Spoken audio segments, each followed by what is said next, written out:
नमस्कार साथियों, बहुत बहुत स्वागत है आप सबका अपने इस सेशन में। I welcome you all to this session. और देखिए मेरे पीछे जो आप इमेज देख रहे हैं, तीन लेडीज की जो इमेज है यहाँ पर, तीनों में एक चीज कॉमन है। कॉमन क्या है उससे पहले मैं थोड़ा सा इंट्रोडक्शन दे दूं। ये बेनजीर भुट्टो हैं, पाकिस्तान की प्राइम मिनिस्टर रह चुकी हैं। ये शेख हसीना है, बांग्लादेश की प्राइम मिनिस्टर रह चुकी हैं, आजकल इंडिया में पाई जाती हैं। और ये तस्लीमा नसरीन है। ये बांग्लादेश की प्राइम मिनिस्टर तो नहीं रह चुकी हैं, लेकिन हाँ ये जरूर है कि ये बहुत, एक तरीके से आप कह लीजिए, बहुत पॉपुलर ऑथर जरूर हैं, जो बांग्लादेश से निकाली गई, मतलब बांग्लादेश को इन्होंने छोड़ा और भारत को इन्होंने अपनी, फिलहाल इन्होंने अपनी भूमि कह लीजिए, अपनी जमीन कह लीजिए, या ये कह लीजिए ये भारत में फिलहाल रह रही हैं। अब इन तीनों को अपना देश क्यों छोड़ना पड़ा, एक हल्का हल्का सा वो भी इंट्रोडक्शन आपको मैं दे दूं, फिर हम लोग टॉपिक पे आएंगे तस्लीमा नसरीन जी के उस बयान पर, जो बयान, जो कमेंट इन्होंने दिया है कि भारत के साथ साथ पाकिस्तान और बांग्लादेश को भी यूनिफॉर्म सिविल कोड की जरूरत है।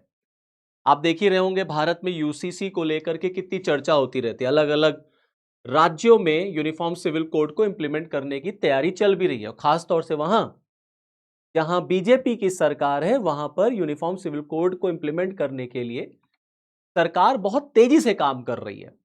अब तस्लीमा नसरीन जी का कहना है कि भारत के अलावा पाकिस्तान और बांग्लादेश में भी यूनिफॉर्म सिविल कोड जैसे कानून की बहुत सख्त जरूरत है, क्योंकि पाकिस्तान और बांग्लादेश में जो कानून चलता है वहां पर, या जो वहां पर नियम कायदे कानून हैं, उसमें महिलाओं का शोषण बहुत होता है, महिलाओं का अत्याचार बहुत होता है।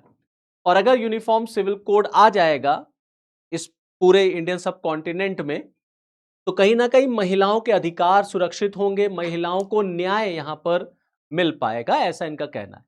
अब आप देखिए, जब मैं बात करता हूं बेनजीर भुट्टो की, तो ये भुट्टो फैमिली से आती हैं। आप सबने, पाकिस्तान में बड़ा एक रसूखदार परिवार रहा है, पॉलिटिकल फैमिली है पाकिस्तान की भुट्टो फैमिली। तो बेनजीर भुट्टो, दरअसल इनके ऊपर करप्शन के चार्जेस लगते हैं और फिर ये सेल्फ एग्जाइल में चली जाती हैं। ये बात मैं बता रहा हूं आपको 94 की, 98 अप्रॉक्स की, 98 अप्रॉक्स में आप जाएं तो 98 अप्रॉक्स आप देखेंगे कि करप्शन के चार्जेस की वजह से ये सेल्फ एग्जाइल में चली जाती हैं। और फिर ये पाकिस्तान वापस आती हैं 2007 में, 2007 में, क्योंकि 2008 के जनरल इलेक्शन में ये पार्टिसिपेट करती हैं। लेकिन 2008 के जनरल इलेक्शन में कैंपेनिंग के टाइम पर, ये कैंपेनिंग कर रही थी और उसी कैंपेनिंग के टाइम पर एक फिदाइन अटैक होता है और फाइनली जो है वो इनकी डेथ हो जाती है वहां पर पाकिस्तान में। ठीक है, शेख हसीना का जहां तक सवाल है, आप सब जान ही रहे हैं 2024 में बांग्लादेश में जिस तरीके से वहां छात्र आंदोलन हुआ, जिस तरीके से वहां तख्ता पलट हुआ, तो शेख हसीना को भी बांग्लादेश छोड़ना पड़ा और 2024 से शेख हसीना इस समय भारत में ही है। अब आइए तस्लीमा नसरीन जी पर। तो तस्लीमा नसरीन जी का मैंने इंट्रोडक्शन आपको थोड़ा सा दिया, अब थोड़ा और इंट्रोडक्शन आपको इनके बारे में बता देते हैं, तस्लीमा नसरीन जी के बारे में। ये एक डॉक्टर टर्न्ड ऑथर है, मतलब she is basically a physician, एक डॉक्टर हैं टर्न्ड ऑथर हैं, किताबें वगैरह लिखती हैं। 93 में, 1993 में इनकी एक बुक पब्लिश होती है और उस बुक पर बड़ा इशू क्रिएट होता है बांग्लादेश में। और वो बुक कौन सी थी उसको भी थोड़ा सा आपके साथ डिस्कस कर दे, फिर आते हैं उस बयान पर, जो बयान इन्होंने यहां पर दिया है कि क्या जो है यूनिफॉर्म सिविल कोड इंडिया और बांग्लादेश जैसे देशों में होना चाहिए। ये देखिए, ये 93 में ये बुक इनकी पब्लिश होती है, जिसका टाइटल था लज्जा, शेम, ओके, लज्जा। ये 93 में बुक बांग्लादेश में पब्लिश होती है, इस पे बवाल मच जाता है। इस पे बवाल क्यों मचता है? क्योंकि ये बुक जो है, जब अयोध्या में बाबरी मस्जिद डिमोलिश हुआ था 1992 में, उसके बाद बांग्लादेश में जो एंटी हिंदू राइट्स हुए, वहां पर जो हिंदुओं को टारगेट किया गया, हिंदू परिवारों को टारगेट किया गया, और जो हिंदू महिलाओं का वहां पर एट्रोसिटी हुई, जिस तरीके से हिंदू फैमिलीज, हिंदू महिलाओं का वहां पे प्रोसिक्यूशन हुआ, उसको दिखाते हुए इन्होंने ये फिल्म, उन्होंने ये बुक लिखी थी, दैट इज नोन एज लज्जा। अब इसी बुक पर बांग्लादेश में बवाल हो गया और जब बांग्लादेश में बवाल हुआ, वहां जबरदस्त वायलेंस क्रिएट हुआ, तो इनको बांग्लादेश छोड़ करके भारत में आना पड़ा। अब ये भारत में आ गई, तो ये कलकत्ता में, वेस्ट बंगाल में इन्होंने अपने आप को वहां पर प्लेस किया। लेकिन वेस्ट बंगाल से भी इनको भागना पड़ा। अब वेस्ट बंगाल से क्यों भागना पड़ा? क्योंकि वेस्ट बंगाल में इनकी एक किताब को लेकर के फिर बवाल शुरू हो गया, और उसका टाइटल था द्विजितो। द्विजितो, द्विजितो का मतलब होता है दो part, means split. Okay, Dwikhandito book जब इन्होंने लिखी, वो पब्लिश हो रही थी, उस पर बवाल हो गया। और 2007 में जब वहां पर बंगाल में जब लेफ्ट की सरकार थी, तो इनको वहां से भागना पड़ा। बड़ा विरोध हुआ द्विजितो इनकी बुक पर, वायलेंट प्रोटेस्ट हुआ इनके खिलाफ। तो फाइनली ये वहां से बंगाल से निकलती हैं, वेस्ट बंगाल से, और दिल्ली चली आती हैं। तब से ये दिल्ली में ही प्लेस्ड थी। और अब आप देखेंगे इनकी बुक जो है द्विजितो, वो इंग्लिश में अवेलेबल है, स्प्लिट अ लाइफ टाइटल से। ठीक है, अब क्योंकि बंगाल में रिजीम चेंज हो चुका है, अब इस समय बंगाल में सरकार है आपके बीजेपी की, शुवेंदु अधिकारी की।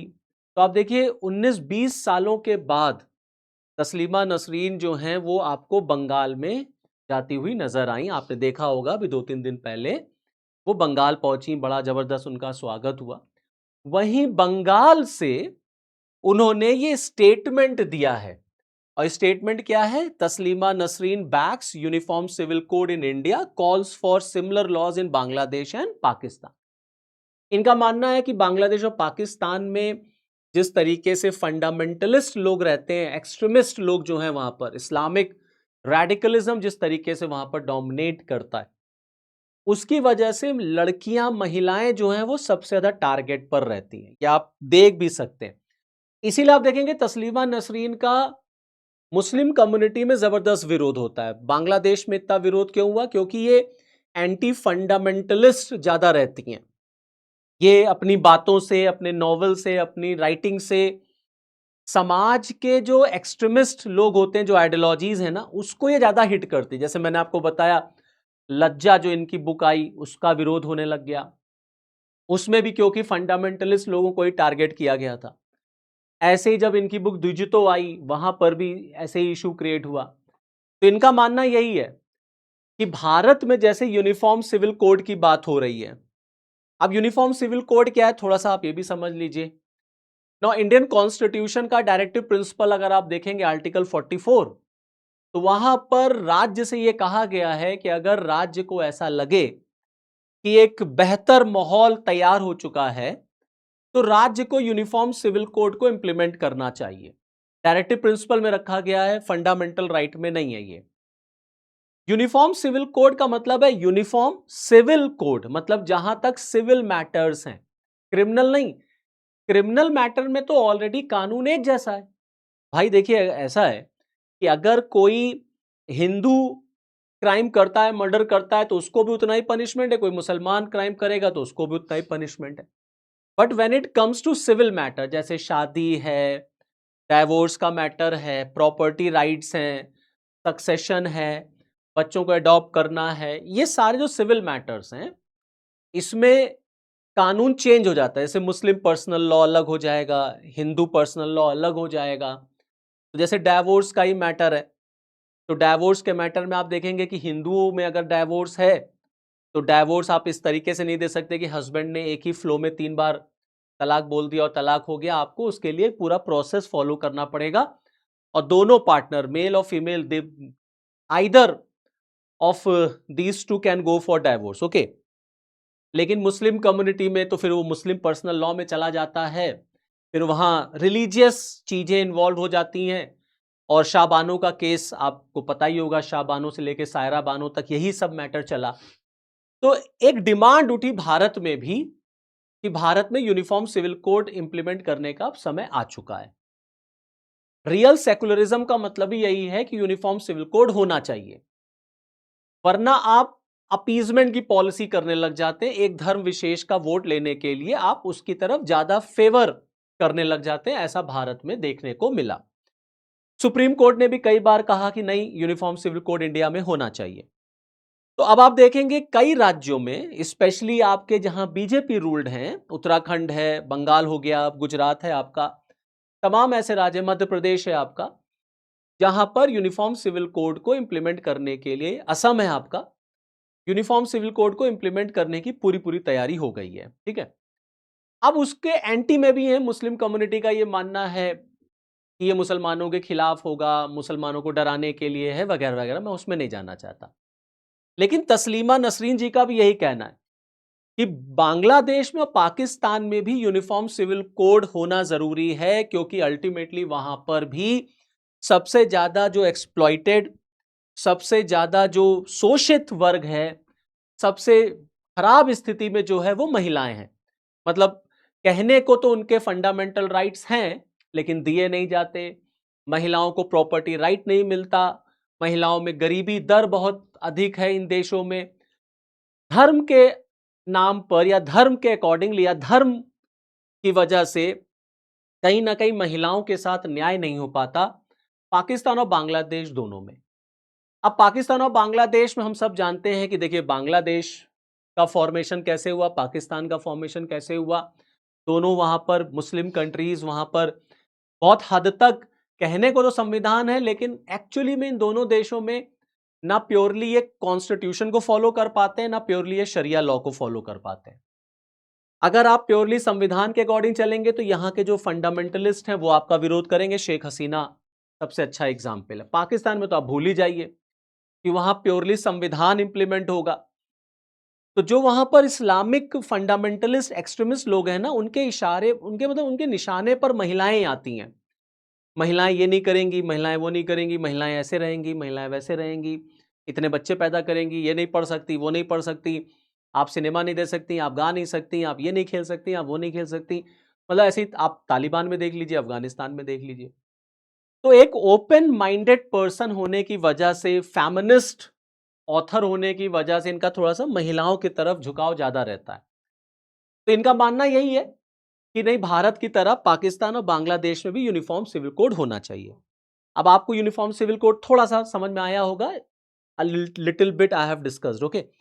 अब देखिए ये जो इन्होंने स्टेटमेंट दिया, ये बंगाल की जमीन पर क्यों दे पाए, क्योंकि इस समय बंगाल में बीजेपी की सरकार है। इससे पहले जब वहां पे ममता बनर्जी की सरकार थी, उससे पहले जब वहां पर लेफ्ट की सरकार थी, तो ममता बनर्जी और लेफ्ट की ही सरकार में तो ये बंगाल से भागी थी।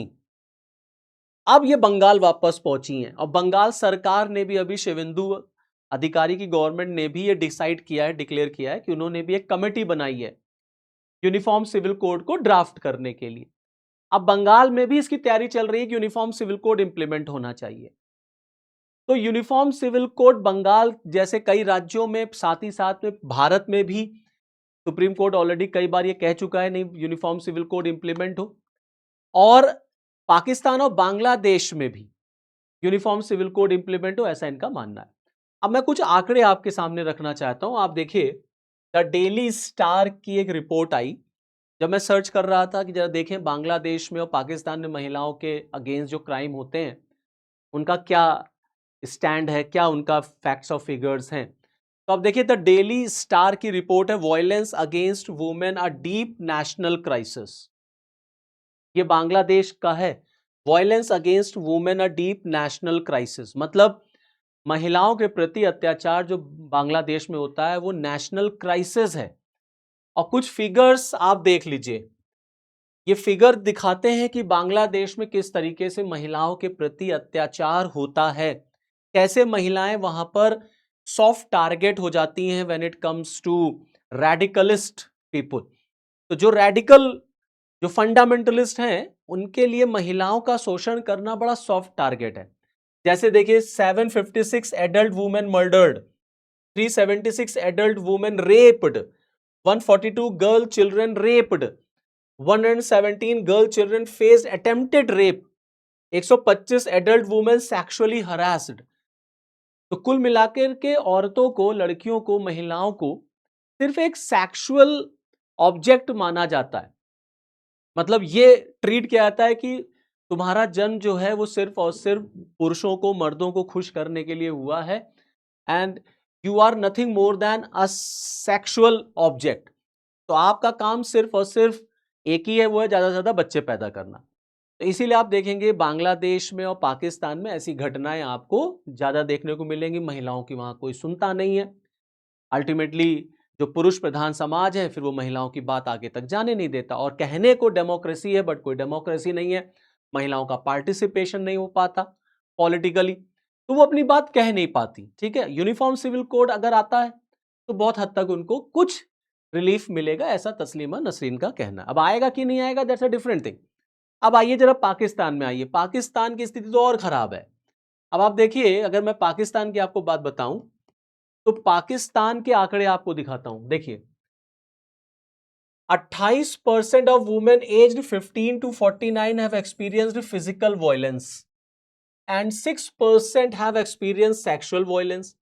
34% of ever married women have experienced spousal, physical, sexual and emotional violence. आप समझ रहे हैं कि फिजिकल वायलेंस, सेक्सुअल वायलेंस कितना पाकिस्तान में आपको देखने को मिलेगा। देखिए, 15 से लेकर के 50 साल के बीच की औरतों में 28% महिलाएं ऐसी हैं जिनको आप फिजिकली, सेक्सुअली वायलेंस जिनके साथ होता है, आप ये देख सकते हैं। ठीक है, 5% of women have experience spousal sexual violence.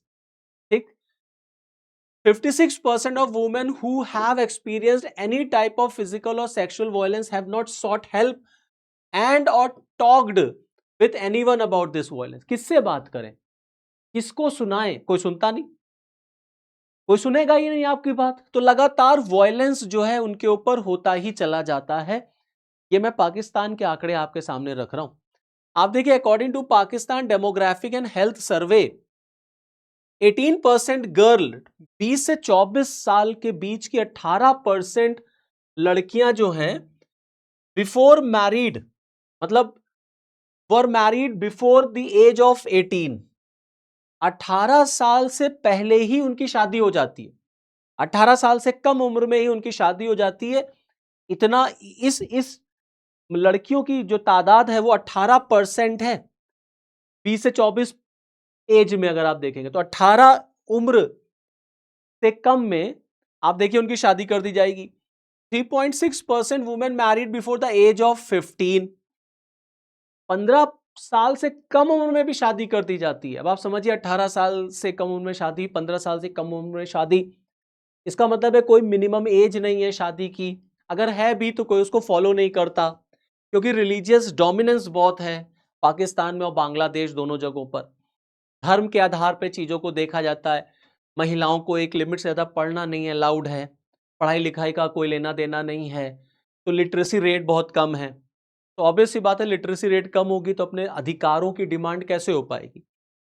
तो अगर यूनिफॉर्म सिविल कोड आता है तो यूनिफॉर्म सिविल कोड में लड़कियों को ज़्यादा शेयर मिलता है, लड़कियों के अधिकारों की बात होती है, उनकी स्वतंत्रता, उनकी लिबर्टी, फ्रीडम की बात होती है, उनको पैरेंटल प्रॉपर्टी में शेयरिंग की बात होती है। तो इसी वजह से यूनिफॉर्म सिविल कोड की उन्होंने वकालत की पाकिस्तान और बांग्लादेश में। अब जहां तक रही बात भारत की, तो भारत में भी आप देखिए यूनिफॉर्म सिविल कोड पर खूब राजनीति होती है। बहुत सारे रेडिकल्स, ऐसा नहीं है भारत में रेडिकल लोग नहीं पाए जाते, एक्सट्रीमिस्ट लोग नहीं पाए जाते। यहां पर भी अगर आप देखेंगे तो भारत में भी रेडिकल और एक्सट्रीमिस्ट लोग यूनिफॉर्म सिविल कोड का विरोध करते हैं। वो नहीं चाहते कि ऐसी कोई भी कानून, ऐसा कोई भी कोड जो है वो इंडिया में इंप्लीमेंट हो। तो सेंट्रल लेवल पर आप देखेंगे तो मोदी गवर्नमेंट का या बीजेपी का मैनिफेस्टो जो है वो यूनिफॉर्म सिविल कोड की बात करता है। तो अभी तक तो केंद्र के स्तर पर ऐसा कोई स्टेप लेता हुआ दिखा नहीं, लेकिन राज्यों में आप देख सकते हैं, कई राज्यों में यूनिफॉर्म सिविल कोड को इंप्लीमेंट करने की वकालत बहुत तेज चल रही है। काम भी शुरू हो गया है, काम भी शुरू हो गया, लेकिन वहां विरोध भी बहुत हुआ, पॉलिटिकल डिस्प्यूट भी बहुत चला। तो ऐसा नहीं है कि भारत में कहीं इंप्लीमेंट होगा सब लोग वेलकम कर लेंगे, भारत में भी इसका विरोध है। और रही बात जहां तक आपके पड़ोसी मुल्कों में, मुझे उम्मीद बहुत कम है वहां ऐसी कुछ इंप्लीमेंटेशन होगा, ऐसे कानून का बहुत कम है। लेकिन अब तस्लीमा नसरीन ने ये बात रखी है, देखा जाएगा अब आगे क्या होता है। पाकिस्तान सरकार और बांग्लादेश सरकार क्या ऐसा उनकी बात मानती है। तो चलिए फिर जैसा भी होगा आपके साथ मिलेंगे, आपके साथ डिस्कशन में उठाएंगे उस मैटर को। तो इस वीडियो में इतना ही, फिर नेक्स्ट वीडियो में आपके साथ फिर मिलूंगा, तब तक के लिए जय हिंद।